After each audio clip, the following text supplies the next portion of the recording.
Welcome to business studies class. കഴിഞ്ഞ ക്ലാസ്സുകളിൽ നമ്മൾ പബ്ലിക് സെക്ടർ അണ്ടർടേക്കിങ്സിനെ കുറിച്ചും 3 തരത്തിലുള്ള പബ്ലിക് എന്റർപ്രൈസസിനെ കുറിച്ചും പഠിച്ചു. Departmental undertakings, statutory corporations, government, companies. നമ്മളിപ്പോൾ പഠിക്കുന്നത് സ്വാതന്ത്ര്യ ലബ്ധിക്ക് ശേഷം 91 വരെയുള്ള കാലഘട്ടങ്ങളിൽ പബ്ലിക് സെക്ടർ അണ്ടർടേക്കിങ്സിന്റെ അതിന്റെ റോളിൽ വന്ന ചില ചേഞ്ചസിനെ കുറിച്ചാണ്. നമുക്ക് സ്വാതന്ത്ര്യം ലഭിക്കുന്ന സമയത്ത് നമ്മുടെ സാഹചര്യങ്ങൾ, പ്രത്യേകിച്ച് വ്യാവസായിക മേഖലയില്, എക്കണോമിയുടെ മേഖലയിലൊക്കെ നമ്മൾ വളരെ പിന്നോക്കമായിരുന്നു. ആ സമയത്ത് ഗവൺമെന്റ് പബ്ലിക് സെക്ടർ അണ്ടർടേക്കിങ്സിന് വലിയ പ്രാധാന്യം കൊടുത്തു. പിന്നീട് ഉള്ള വർഷങ്ങളിൽ 5 ഇയർ പ്ലാൻസ് സക്സീഡ് ചെയ്യുന്നതനുസരിച്ച് പബ്ലിക് സെക്ടർ അണ്ടർടേക്കിങ്സിന്റെ റോള് കുറഞ്ഞ് ഇപ്പോൾ ഈ അടുത്ത കാലത്ത്, ഈ കഴിഞ്ഞ ആഴ്ച നരേന്ദ്രമോദി, നമ്മുടെ ബഹുമാനപ്പെട്ട പ്രധാനമന്ത്രി പറയുകയുണ്ടായി, ബിസിനസ് നടത്തുക എന്നതല്ല ഗവൺമെന്റിന്റെ റോള്. അപ്പോൾ ഇത് ഒരു പബ്ലിക് സെക്ടർ അണ്ടർടേക്കിങ്സിനോടുള്ള നമ്മുടെ ആറ്റിറ്റ്യൂഡിൽ വന്ന അതിന്റെ റോള് മാറുന്നത്, അത് എപ്രകാരമാണ് ഇതിന്റെ റോളിൽ വന്ന ചേഞ്ചസ് എന്ന് ആണ് നമ്മൾ പഠിക്കുന്നത്. ഇപ്പോൾ സ്വാതന്ത്ര്യം ലഭിക്കുന്ന സമയത്ത് നമുക്ക് അടിസ്ഥാന സൗകര്യങ്ങൾ വളരെ കുറവായിരുന്നു. So public sector had to invest in many areas, പല ഏരിയാസിലും. കാരണം പ്രൈവറ്റ് സെക്ടർ അവിടെ ഇൻവെസ്റ്റ് ചെയ്യാൻ തയ്യാറല്ല. കാരണം കൂടുതൽ ക്യാപിറ്റൽ ഇൻവെസ്റ്റ്മെന്റ് വേണം. അതുപോലെ അതിന്റെ ഗസ്റ്റേഷൻ പീരീഡ്, അതായത് അതിൽ നിന്ന് റിട്ടേൺ ലഭിക്കാൻ കുറച്ച് കാലതാമസം എടുക്കും എന്ന ചില കാരണങ്ങൾ കൊണ്ട് പ്രൈവറ്റ് സെക്ടർ വലിയ മുതൽ മുടക്കുള്ള ക്യാപിറ്റൽ ഇൻവെസ്റ്റ്മെന്റിൽ ഏർപ്പെടാൻ തയ്യാറല്ലായിരുന്നു. പക്ഷെ അത്തരം വ്യവസായങ്ങൾ വളർന്നു വന്നാൽ മാത്രമേ, പ്രത്യേകിച്ച് അടിസ്ഥാന സൗകര്യങ്ങൾ, ഗതാഗതം, വാർത്താവിനിമയം പോലുള്ള അടിസ്ഥാന സൗകര്യങ്ങൾ, iron and steel industries, petroleum industries, ഇതൊക്കെ വികസിച്ചാൽ മാത്രമേ മറ്റു വ്യവസായങ്ങൾക്ക് ഇവിടെ വരാനും വികസിക്കാനും കഴിയുമായിരുന്നു. ഈ സാഹചര്യത്തിൽ government had to invest in those areas. ഒന്നാമത്, they give infrastructure to the core sector which requires huge capital investment, complex and upgraded technology etcetera. ഇപ്പോൾ കൂടുതൽ ക്യാപിറ്റൽ ഇൻവെസ്റ്റ്മെന്റ് വേണ്ട, കൂടുതൽ കോംപ്ലക്സ് ആയ ആധുനിക ടെക്നോളജീസ് ആവശ്യമുള്ള ചില വ്യവസായങ്ങൾ, അത് ഉയർത്തിക്കൊണ്ടുവരിക എന്നതാണ് ഒരു ലക്ഷ്യം. Steel plants, power generation plants, civil aviation, railways, petroleum, these are examples. Second, give a lead investment to the core sector like fertilizers, pharmaceuticals, petrochemicals, newsprint, medium and heavy engineering. ഈ മേഖലയിലൊക്കെ ഒരു lead investment നടത്തുക. ആദ്യം government ഒന്ന് invest ചെയ്യുക, അപ്പോൾ private സെക്ടറിനെ അവിടെ invest ചെയ്യാൻ പ്രേരിപ്പിക്കുക. Third, give a direction to future investment. ഭാവിയിൽ നമുക്ക് ചെയ്യാവുന്ന ഇൻവെസ്റ്റ്മെന്റിനെ കുറിച്ച് ഏകദേശം ഒരു ഡയറക്ഷൻ കൊടുക്കുക എന്നൊരു ലക്ഷ്യം കൂടിയുണ്ട്. Hotel, project management, consultancies, textiles, automobiles etcetera. Automobiles Maruti Suzuki public സെക്ടറിൽ തുടങ്ങിയ ഒരു കമ്പനിയാണ്. ജപ്പാനിലെ സുസുക്കി കോർപ്പറേഷനും സെൻട്രൽ ഗവൺമെന്റും കൂടി കൊളാബറേറ്റ് ചെയ്ത് ഗവൺമെന്റ് മജോറിറ്റി ഓണർഷിപ്പിൽ തുടങ്ങിയതാണ് Maruti Suzuki. Okay, these are initiatives taken by the government to give direction to future investment. ഭാവിയിൽ വരാവുന്ന, അതിനുശേഷം എത്രയോ കാർ കമ്പനികൾ ഇന്ത്യയിൽ വന്നിരിക്കുന്നു. അതിനൊരു ലീഡിംഗ് റോൾ പ്രൊവൈഡ് ചെയ്തത് ഈ ഗവൺമെന്റ് നടത്തിയ ആദ്യത്തെ ഈ ഇൻവെസ്റ്റ്മെന്റ് ആണ്. ഇതാണ് ഈ പബ്ലിക് സെക്ടർ പ്രോത്സാഹിപ്പിക്കാൻ ആദ്യ കാലഘട്ടങ്ങളിൽ, സ്വാതന്ത്ര്യ ലബ്ധിക്ക് ആദ്യത്തെ 5 ഇയർ പ്ലാൻസിലൊക്കെ പബ്ലിക് സെക്ടറിന് പ്രാധാന്യം കൊടുക്കാനുള്ള കാരണം. ദെൻ പബ്ലിക് സെക്ടറിന്റെ റോൾ, ഒന്നാമത് regional balance. Every region of the country should be balanced in terms of the economic development. Balanced ആയ ഒരു ഡെവലപ്മെന്റ് ഉണ്ടാകണം. അല്ലാതെ ഒരു സ്ഥലത്ത് മാത്രം വികസനം, കേരളത്തിലെ ഉദാഹരണം എടുത്താൽ കൊച്ചി മാത്രം വികസിച്ചാൽ പോരാ, അല്ലെങ്കിൽ തിരുവനന്തപുരം മാത്രം വികസിച്ചാൽ പോരാ, നമ്മുടെ കാസർഗോഡും വികസിക്കണം. അപ്പോൾ ഈ ഒരു റീജിയണൽ ബാലൻസ് ഓൾ ഇന്ത്യ തലത്തിൽ നമ്മൾ എടുത്തു നോക്കിയാൽ പ്രൈവറ്റ് സെക്ടർ ഇൻവെസ്റ്റ് ചെയ്യുന്നത് തുറമുഖങ്ങൾ, വൻ നഗരങ്ങൾ, അടിസ്ഥാന സൗകര്യങ്ങളിൽ വളരെ മുൻപന്തിയിൽ നിൽക്കുന്ന നഗരങ്ങളിലൊക്കെയാണ് ഈ പ്രൈവറ്റ് സെക്ടർ ഇൻവെസ്റ്റ് ചെയ്യുന്നത്. അപ്പോൾ ഈ അവിടെ റീജിയണൽ ബാലൻസ് നടക്കില്ല. കാരണം ബോംബെ പോലുള്ള നഗരങ്ങളിലേക്ക് ഗ്രാമങ്ങളിൽ നിന്ന് തൊഴിൽ തേടി കുടിയേറ്റങ്ങൾ നടക്കും. അപ്പോൾ ബോംബെയിൽ ചേരി രൂപപ്പെട്ടു കഴിഞ്ഞു. അപ്പോൾ ഗ്രാമപ്രദേശങ്ങളിൽ പോലും വ്യാവസായിക വളർച്ചയുണ്ടാകുക എന്നതാണ് റീജിയണൽ ബാലൻസ് കൊണ്ട് ഉദ്ദേശിക്കുന്നത്. So development of backward regions to ensure regional balance in the country is one major objective of planned development. Therefore, government had to locate new enterprises in backward areas. പിന്നോക്കം നിൽക്കുന്ന ഏരിയാസിൽ government public enterprises form ചെയ്തു. So they prevented mushrooming growth of private sector units in already advanced areas. Then second role is economies of scale. ഇപ്പോൾ large scale industries setup ചെയ്യുമ്പോൾ large capital വേണമെന്ന് നമ്മൾ പറഞ്ഞു. So public sector entered in to these investments to take advantage of the economies of scale. Large scale ഓപ്പറേഷനിൽ നമുക്ക് അതിൻ്റെ ഒരു economies of scale ഉണ്ട്. Because of the large scale അവിടെ ചെലവ് കുറയും. കമ്പാരിറ്റീവ്ലി നമ്മൾ പെർ യൂണിറ്റ് കോസ്റ്റ് എടുക്കുമ്പോൾ അതിൻ്റെ ചെലവ് വളരെ കുറവായിരിക്കും ലാർജ് സ്കെയിൽ ഓപ്പറേഷൻ നടത്തുമ്പോൾ. അപ്പോൾ ഈ എക്കണോമീസ് ഓഫ് സ്കെയിൽ റീപ്പ് ചെയ്യാൻ, അതിൻ്റെ ബെനിഫിറ്റ് റീപ്പ് ചെയ്യുന്നതിന് വേണ്ടി പബ്ലിക് സെക്ടർ ഇൻവെസ്റ്റ് ചെയ്യും. For example electric power plants, വൻകിട പവർ പ്രൊജക്ട്സ് എസ്റ്റാബ്ലിഷ് ചെയ്യുമ്പോഴാണ് ചെലവ് കുറച്ച് വൈദ്യുതി, ഹൈഡ്രോ ഇലക്ട്രിക് പ്രൊജക്റ്റുകൾ നമുക്ക് ചെലവ് കുറഞ്ഞ് വൈദ്യുതി ഉൽപ്പാദിപ്പിക്കാൻ കഴിയുന്നത്. Natural gas, petroleum and telephone industries are some examples. Then third, check over concentration of economic power. So in the private sector, there were only a few industrialists who can invest, who have large resources to invest. So all the economic power concentrated in these few persons. വളരെ കുറച്ച് ആളുകളിലേക്ക് രാജ്യത്തിന്റെ സമ്പത്ത് മുഴുവൻ concentrate ചെയ്യുന്ന ഒരു situation. ആ situation overcome ചെയ്യുക എന്നത് പബ്ലിക് സെക്ടറിന്റെ ഒരു പ്രധാനപ്പെട്ട റോളായിരുന്നു. The income and benefits that accrue from the investment are shared by large number of employees and workers. അപ്പോൾ അവിടെ വർക്ക് ചെയ്യുന്ന എല്ലാവരുമായിട്ടും ഷെയർ ചെയ്യപ്പെടും. This prevents concentration of wealth and economic power in the private sector. അപ്പോൾ ഇതുകൊണ്ട് public sector establish ചെയ്തതിലൂടെ private സെക്ടറിലെ ഏതാനും ചില വ്യക്തികളിലേക്ക് സമ്പത്ത് മുഴുവൻ കോൺസെൻട്രേറ്റ് ചെയ്യുന്ന ഒരു സിറ്റുവേഷൻ ഓവർകം ചെയ്യാൻ കഴിയും. Then next, import substitution. നമ്മൾ ഇറക്കുമതിയെ ആശ്രയിച്ച് കഴിഞ്ഞിരുന്ന ഇപ്പോഴും നമുക്ക് കൂടുതൽ ഇമ്പോർട്ടാണ്, എക്സ്പോർട്ടിനേക്കാൾ കൂടുതൽ ഇമ്പോർട്ടാണ്. അപ്പോൾ സ്വാതന്ത്ര്യ ലബ്ധിയുടെ ആ കാലഘട്ടത്തിൽ നമുക്ക് heavy engineering items, capital goods ഒക്കെ നമ്മൾ ഇറക്കുമതി ചെയ്യേണ്ടിയിരുന്നു. ഇത് നമ്മുടെ വിദേശ നാണ്യ ശേഖരത്തിൽ വലിയൊരു ഇടിവുണ്ടാക്കി. നമുക്കൊന്നും വിദേശത്തു നിന്ന് വാങ്ങണമെങ്കിൽ വിദേശ നാണ്യം വേണം. അതില്ലാത്ത ഒരു സിറ്റുവേഷൻ വരുമ്പോൾ നമുക്ക് അതിൽ നിന്ന് മാറി ചിന്തിക്കേണ്ടി വരും. ഇന്ത്യയിൽ തന്നെ നിർമ്മിക്കുക. ഇന്ന് നമ്മൾ മേക്ക് ഇൻ ഇന്ത്യ ക്യാമ്പയിൻ അതിൻ്റെ ഒരു ഭാഗമാണ്. ഇമ്പോർട്ട് കുറയ്ക്കുക, നമ്മുടെ ഇന്ത്യയിൽ തന്നെ നിർമ്മിക്കുക എന്ന ഒരു ലക്ഷ്യമാണ്.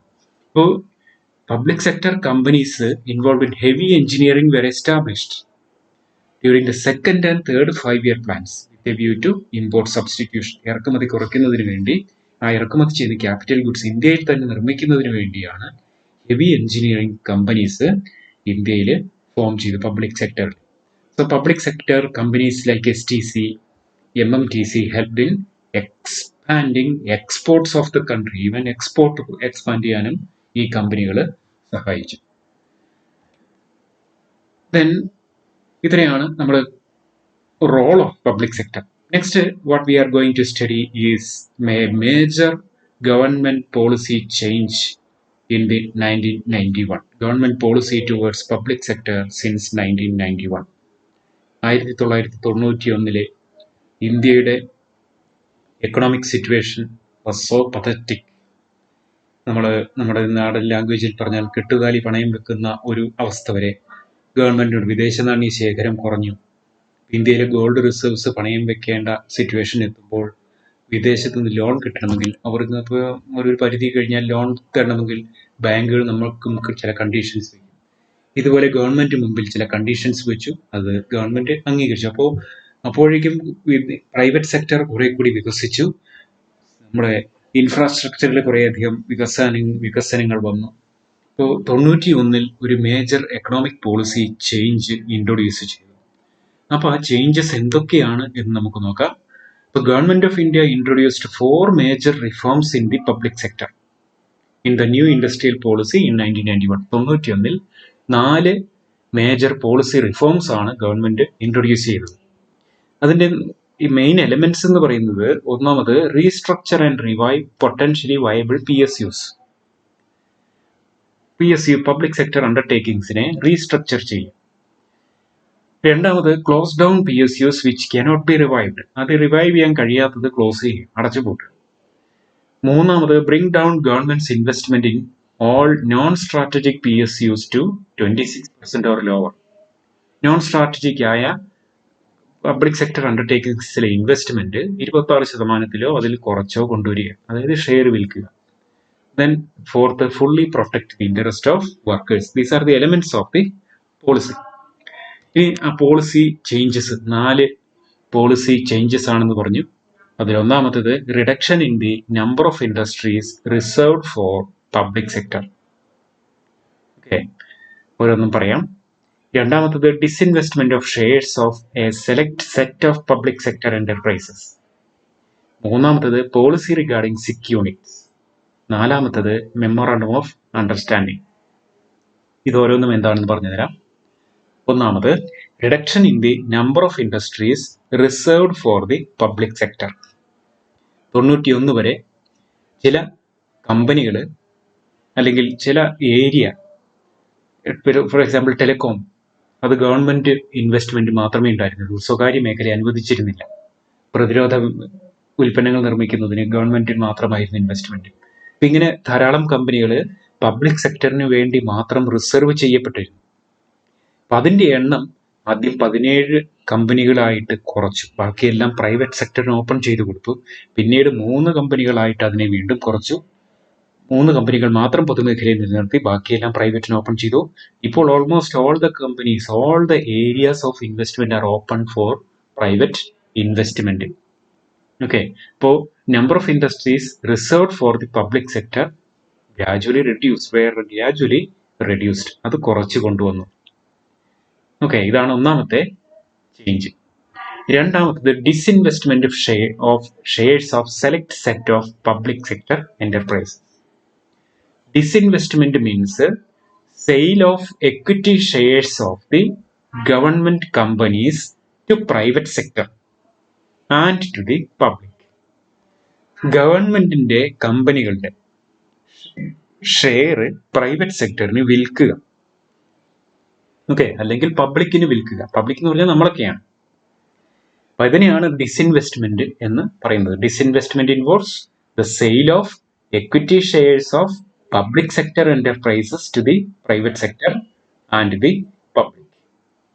ഗവൺമെന്റ് കമ്പനികളിലെ എക്വിറ്റി ഷെയറുകൾ പ്രൈവറ്റ് സെക്ടറിന് വിൽക്കുന്നതിനെയാണ് ഡിസ്ഇൻവെസ്റ്റ്മെന്റ് എന്ന് പറയുന്നത്. എന്തിനാണ് ഇങ്ങനെ ഡിസ്ഇൻവെസ്റ്റ് ചെയ്യുന്നത്, നമ്മൾ വിറ്റ് തുലയ്ക്കുന്നത് എന്തിനാണ്?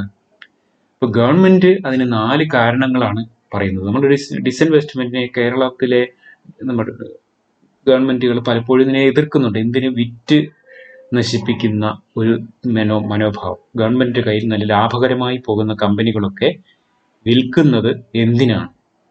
ഇപ്പോൾ 4 ഒബ്ജക്റ്റീവ്സ് ആണ് അതിന് ഗവൺമെന്റ് പറയുന്നത്. ഒന്നാമത് releasing large amount of public resources locked up in non strategic public sector enterprises.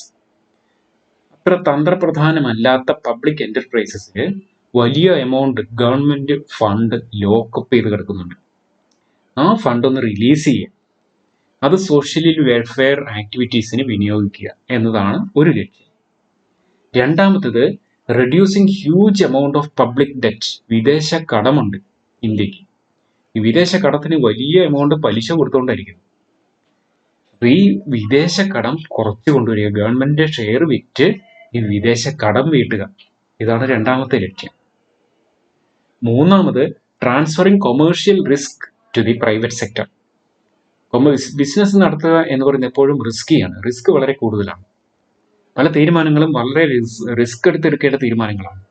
ഈ ഒരു കൊമേഴ്ഷ്യൽ റിസ്ക് ഗവൺമെന്റ് എടുക്കേണ്ട കാര്യമില്ല, അത് പ്രൈവറ്റ് സെക്ടറിലേക്ക് ട്രാൻസ്ഫർ ചെയ്യുക എന്നതാണ് ഗവൺമെന്റ് മറ്റൊരു ഡിസ്ഇൻവെസ്റ്റ്മെന്റിന്റെ മറ്റൊരു ലക്ഷ്യം. Then fourth, freeing the enterprise from government control and introducing corporate governance. ഇപ്പോൾ നമ്മൾ ഗവൺമെന്റ് കമ്പനികളുടെ ലിമിറ്റേഷൻ പറഞ്ഞതാണ്, ഗവൺമെന്റിന്റെ പൂർണ്ണ നിയന്ത്രണത്തിലാണ്. കാരണം മജോറിറ്റി ഷെയർ ഗവൺമെന്റ് ആണ്. ഇപ്പൊ ഗവൺമെന്റ് പറയുന്നത് എന്തോ അത് മാത്രമേ നടക്കൂ. അങ്ങനെ ഒരു സിറ്റുവേഷനിൽ നിന്ന് ആ എന്റർപ്രൈസിനെ ഫ്രീ ആക്കുക. Okay, freeing the enterprise from government control and introduce corporate governance. ഇത്രയുമാണ് ഡിസ്ഇൻവെസ്റ്റ്മെന്റ് കൊണ്ട് ഗവൺമെന്റ് ലക്ഷ്യം വയ്ക്കുന്നത്. ഓക്കെ, ഇപ്പോൾ രണ്ടെണ്ണം നമ്മൾ പറഞ്ഞു. ഒന്ന്, reducing the number of industries reserved for the public sector. രണ്ടാമത്തത് disinvestment of shares of a select set of public enterprises. മൂന്നാമത്തത് policy regarding sick unit. Sick unit എന്ന് പറഞ്ഞാൽ എന്താണ്? നഷ്ടത്തിൽ ഓടിക്കൊണ്ടിരിക്കുന്ന നമ്മുടെ KSRTC പോലുള്ള സ്ഥാപനങ്ങളാണ് സിക് യൂണിറ്റ് എന്ന് പറയുന്നത്. നഷ്ടത്തിൽ ഓടിക്കൊണ്ടിരിക്കുന്നു, ഒരിക്കലും ലാഭം ഉണ്ടാക്കാറില്ല. അപ്പോൾ ഗവൺമെന്റ് 91 ഒരു തീരുമാനമെടുത്തു, മുഴുവൻ പബ്ലിക് സെക്ടർ അണ്ടർടേക്കിങ്സിനെയും, അത് ലാഭകരമാണെങ്കിലും നഷ്ടത്തിലോടുന്നതാണെങ്കിലും എല്ലാ പബ്ലിക് എന്റർപ്രൈസസിനെയും board of industrial and financial reconstruction BIFR എന്ന ഒരു സ്ഥാപനത്തിന് റെഫർ ചെയ്തു. Board of industrial and financial reconstruction എന്ന ഒരു സ്ഥാപനത്തിന് റെഫർ ചെയ്തു.